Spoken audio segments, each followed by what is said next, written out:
हनुमान जयंती आणि नाशिकच्या अंजनेरी या ठिकाणी हनुमान जयंतीनिमित्त भाविकांनी दर्शनासाठी गर्दी केली आहे।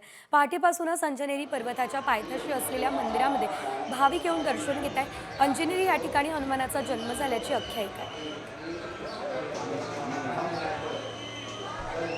नाशिकमधील अंजनेरी, रत्नागिरीमधील पेठ किल्ला, अयोध्यातील हनुमानगडी, मुंबईमध्ये दादर या ठिकाणी आणि गोरेगाव या ठिकाणी सुद्धा जय जय हनुमानाचा गजर बघायला मिळाला आहे। मात्र अंजनेरी पर्वतावरून आमचे प्रतिनिधी तबरेज शेख यांनी आढावा घेतला, बघूया।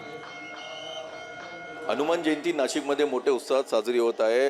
अंजनेरी पायथ्याशी असलेल्या हनुमान जन्मस्थानी हनुमान जयंती मोठ्या उत्साहात साजरी झाली आहे।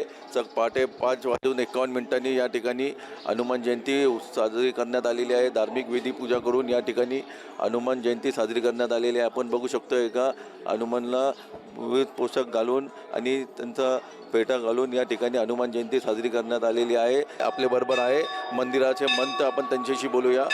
जय श्रीराम।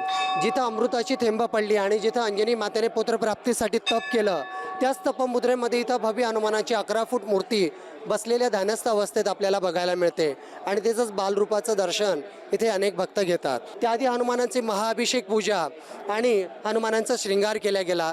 5:51 ढोल ताशाच्या गजरात आणि पुष्पवृष्टीच्या वर्षावाने जल्लोषात हनुमानाचा जन्मोत्सव इथे साजरा केला गेला। तबरेज शेख, साम टीव्ही न्यूज, नाशिक।